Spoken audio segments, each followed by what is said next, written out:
Hi guys, मैं हूं मोहित और आप देख रहे हैं स्मार्ट स्टडी क्लास।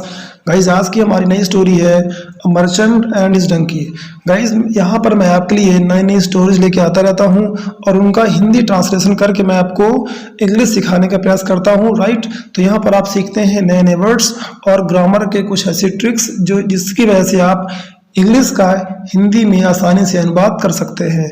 तो चलिए गाइस, इस वीडियो को शुरू करते हैं। लास्ट तक बने रहिए हमारे साथ। यदि आपको इंग्लिश का हिंदी ट्रांसलेट करने के लिए कुछ ट्रिक और ग्रामर की कुछ ऐसी बातें सीखनी है तो गाइस आप रफ और पेन लेकर तैयार हो जाएं, ताकि आपको कुछ ऐसे वर्ड मिलेंगे, ऐसे ग्रामर की बातें मिलेंगी जिनको मैं बताऊंगा, जो बहुत ज़रूरी है, जिनके बिना आप इंग्लिश का हिंदी में अनुवाद नहीं कर सकते हैं। राइट, चलिए आगे बढ़ते हैं।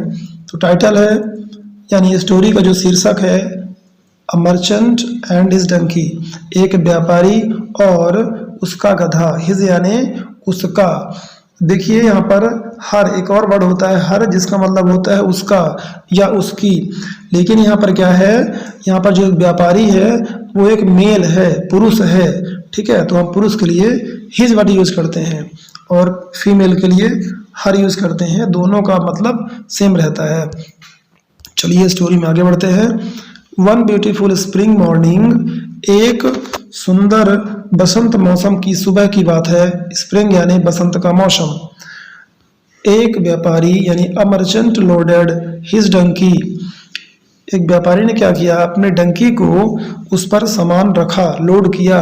ओके, वो सामान क्या था, बैग्स ऑफ सॉल्ट, यानी कि नमक के थैले थे। नमक के थैले से उसने क्या किया, लोड किया।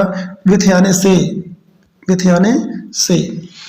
टू गो जाने के लिए, टू द मार्केट बाजार जाने के लिए। इन ऑर्डर टू, देखिए ये इन ऑर्डर टू बहुत ही यूजफुल फ्रेज है, इसको आप नोट कर लीजिए।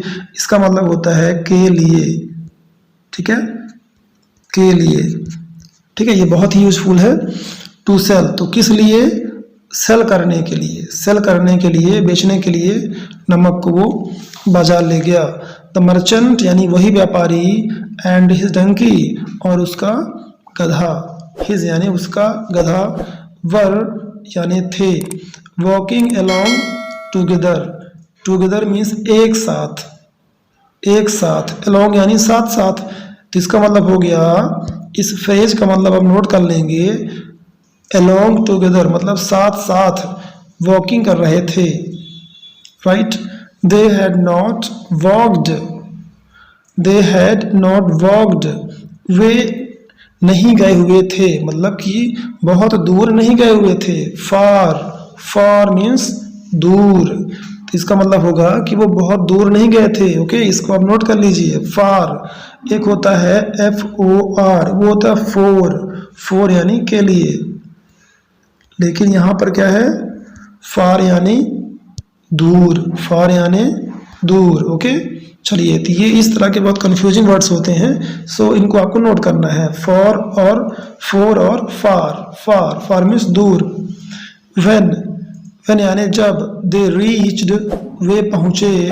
A river on the way, on the way, way means रास्ते पर, रास्ते पर। वो कहाँ पहुँचे, एक नदी के पास पहुँचे। देन क्या हुआ, नेक्स्ट आइए देखते हैं।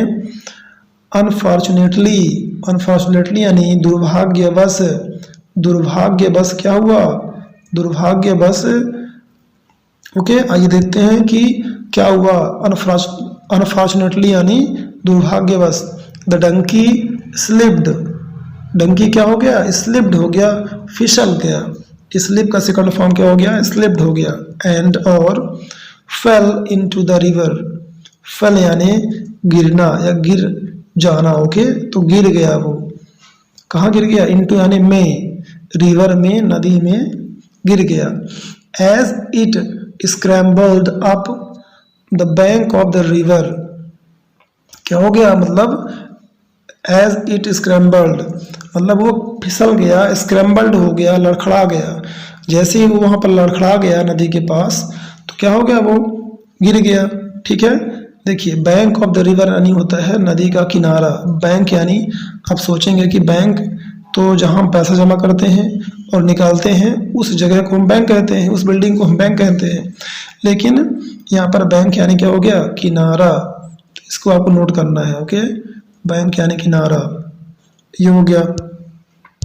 नेक्स्ट है इट नोटिस्ड दैट, उसने नोटिस किया यानी देखा कि, दैट यानी कि द बैग्स ऑफ सॉल्ट, नमक का थैला, loaded on his back, back यानी पीठ, उसके पीठ पर जो थैला लोड था क्या हो गया, had become lighter, had become lighter, क्या हो गया, हल्का हो गया, बिकेम हो गया, था, है ना, हैड बिकेम यानी हो गया था, lighter means there was nothing the merchant could do except return home, मतलब कुछ नहीं था कि मर्चेंट कर सके, है ना, क्योंकि वो अब क्या करे, उसका जो सारा नमक था वो गिर गया था नदी में, इसलिए ऐसा कुछ नहीं था कि जो मर्चेंट कर सके, कुड यानी कर सके, एक्सेप्ट यानी होता है के सिवाय, के सिवाय, तो रिटर्न होम वापस होना, घर को वापस होना, यानी घर वापस होने के अलावा वो कुछ नहीं कर सकता था। Where he loaded his donkey with more bags of salt, where means जहाँ, जहाँ ही लोडेड यानी जहाँ उसने अपने डंकी को नमक के थैलों से लोड किया था, ठीक है, वहाँ पर लौटने के अलावा उसके पास कोई और रास्ता नहीं था।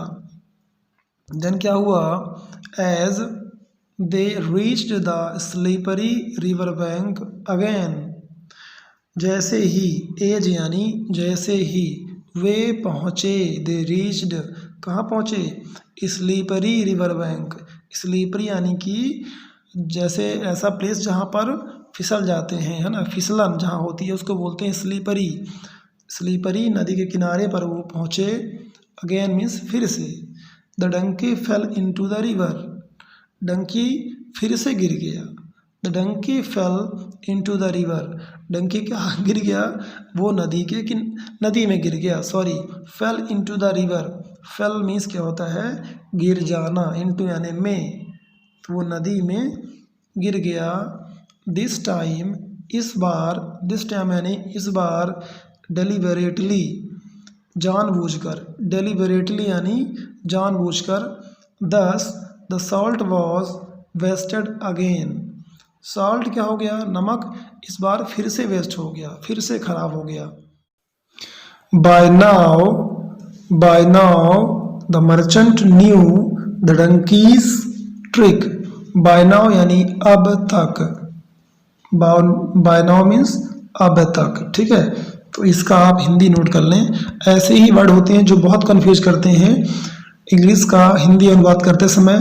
तो बाय नाउ मीन्स होता है अब तक, आप सोचेंगे कि बाय मतलब द्वारा होगा, ठीक है, लेकिन यहाँ पर जब हम टाइम बताते हैं तो बाय नाउ मतलब अब तक, इसका हिंदी मतलब होता है। तो अब तक द मर्चेंट न्यू, न्यू यानी जानना, तो मर्चेंट जान गया, डंकीज ट्रिक, डंकी की ट्रिक, यहाँ पर लिखा है डंकीज, ओके, जब ये एस आता है ना किसी भी नाउन के साथ, डंकीज, ठीक है, और जैसे एलिफेंट्स, मोहन्स, तो इसका मतलब होता है का या की, ठीक है, तो मंकी की, सॉरी, डंकी की ट्रिक यानी चाल को वो जान गया था।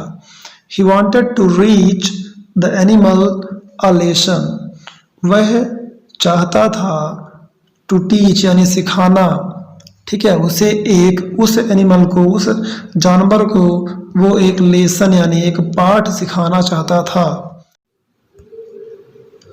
एज ही रिटर्न होम, जैसे ही वह घर लौटा, घर वापस आया, द सेकंड टाइम यानी दूसरी बार, विद डंकी, डंकी के साथ वह घर लौटा, द मर्चेंट यानी वो व्यापारी, loaded bags of sponges on it's back, it's यानी इसके, किसके, गधे के पीठ पर, बैक यानी पीठ पर उन्होंने क्या लोड किया, स्पंजेस यानी एक तरह का सोखता होता है जो काफ़ी ज़्यादा पानी सोख सकता है, ठीक है। चलिए आगे बढ़ते हैं, देखते हैं क्या होता है इस स्टोरी में, ठीक है। The duo to set, the duo set out on their trip to the market a third time. Actually यहाँ पर जो डियो लिखा है ना, यहाँ पर डंकी होना चाहिए। ओके, इस स्टोरी मिस्टेक है थोड़ा सा।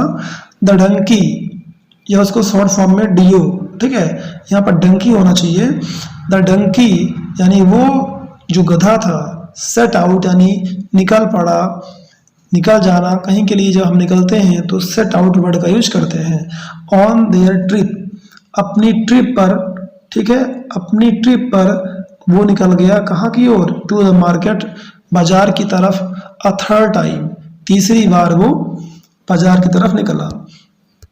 आइए देखते हैं इस बार क्या होता है। ऑन रीचिंग द रिवर, नदी पर पहुंचने पर the donkey very clearly fell into the water again. तो डंकी, वही वो गधा, बहुत चतुराई पूर्वक, क्लेवरली यानी चतुराई पूर्वक, फेल इनटू वो गिर गया, किसमें गिर गया, उस पानी में, नदी के पानी में, अगेन मीन्स पुनः, दोबारा से गिर गया।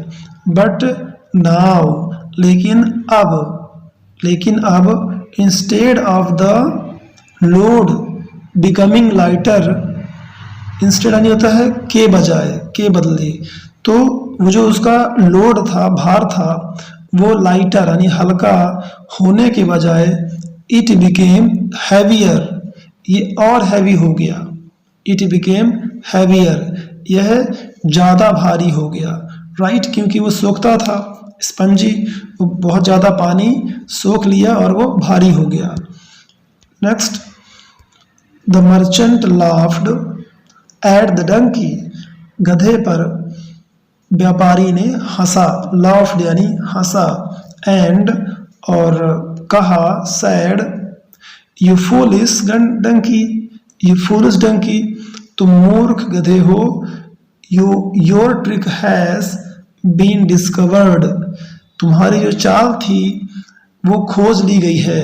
हैज डिस्कवर्ड यानी कि खोज लिया गया है, ठीक है, डिस्कवर यानी खोजना, तो तुम्हारी जो चाल थी वो खोज ली गई है। यू शुड नो, तुम्हें जानना चाहिए, शुड यानी जानना, सॉरी शुड यानी चाहिए, नो यानी जानना, तुम्हें जानना चाहिए कि that you can not fool anyone, fool यानी मूर्ख बनाना, तुम किसी को एनीवन यानी किसी को मूर्ख नहीं बना सकते हो, टू मैनी टाइम्स यानी बहुत बार। तो टू यानी यहाँ पर क्या होगा, बहुत, टू यानी क्या होगा, बहुत, मैनी यानी होता है मानी कई, बहुत बार, कई बार। टाइम यानी यहाँ पर टाइम मतलब समय से नहीं है, टाइम मतलब होता है एक बार, दो बार, जैसे आप बोलते हैं ना, तो two time, three time, many times, तो यहाँ पर लिखा है टू मैनी टाइम्स, इसका मतलब हो जाएगा पूरे का कई बार, ठीक है। आप कई बार किसी एक ही व्यक्ति को आप मूर्ख नहीं बना सकते हैं। चलिए गाइस, आपको स्टोरी कैसी लगी ये कमेंट करके आप जरूर बताइएगा, और साथ ही ये बताइएगा कि आपने कितने ऐसे नए नए वर्ड सीखे, ऐसी कौन सी ग्रामर की बातें सीखी, ये भी बात आप कमेंट करके जरूर बताइएगा। लास्ट तक हमारे साथ बने रहने के लिए आप सभी का बहुत बहुत धन्यवाद।